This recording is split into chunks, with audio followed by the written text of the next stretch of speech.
Evening.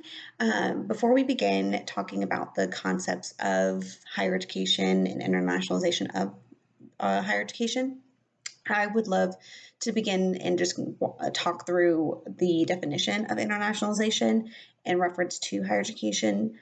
Jane Knight in 1993 came up with the definition of internationalization as the process of integrating an international and intercultural dimensions into the teaching, research, and service functions of the institutions. But in 2004, after receiving some critiques of the definition not really meeting the needs or even matching what the process was into a integrating of international, intercultural, or global dimensions into the purpose functions or delivery of higher education.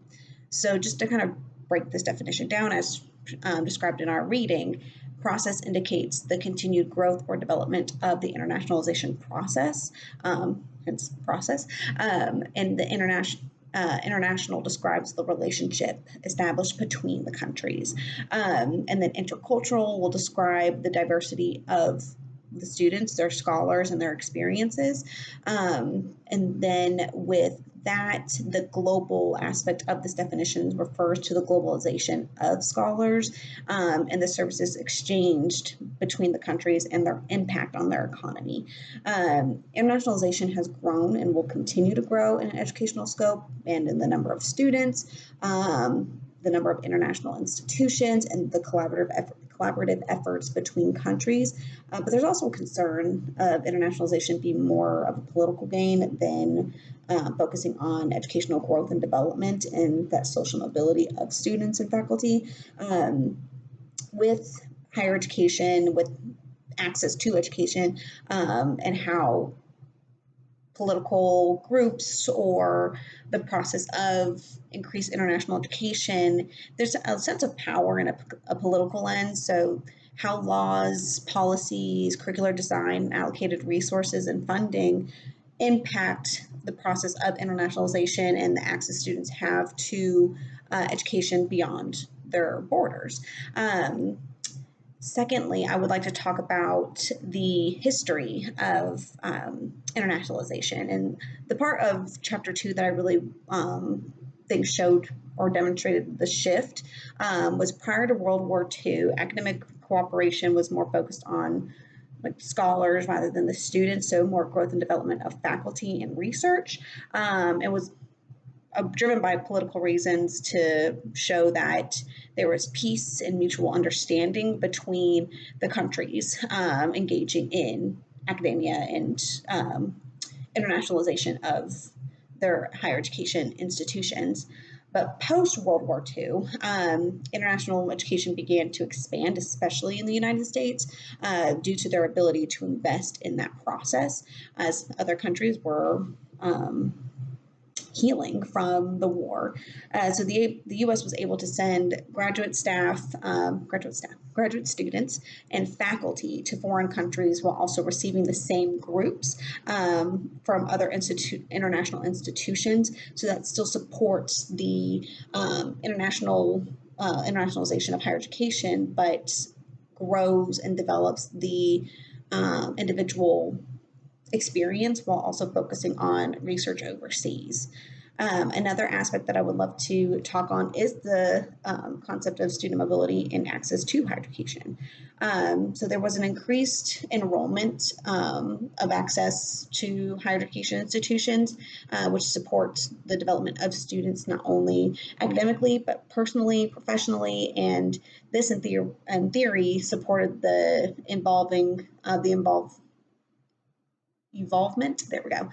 the economy, especially in the perspective of international students becoming more culturally and socially diverse and bringing that knowledge and experience back to their home countries to then continue to pour into their communities.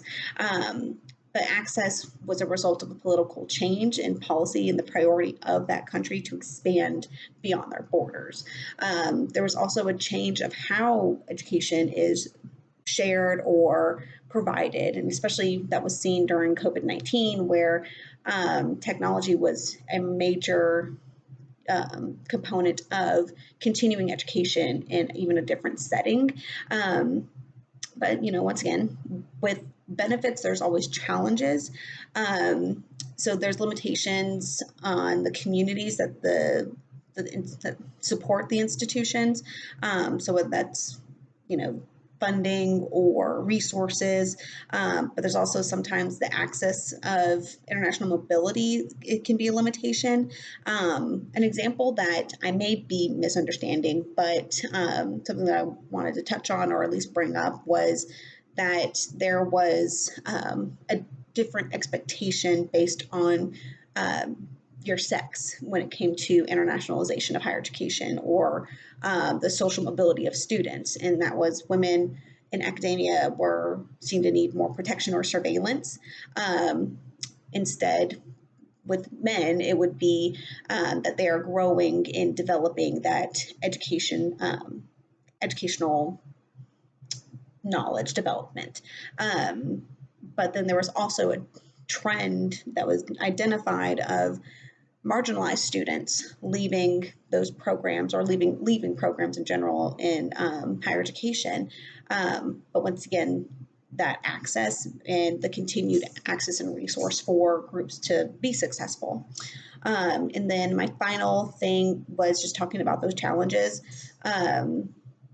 which was the limitations. But all that to say, it's important to know there's all the concepts related to internationalization of higher education is important because you have to understand what it is, how it developed, and how it will continue to develop based on the needs and growth of countries, of platforms of higher education, or the needs of research. And but the importance stems from knowing what internationalization is in higher education and how it can continue to change based on the growth or the evolvement of our educational institutions. Thank you.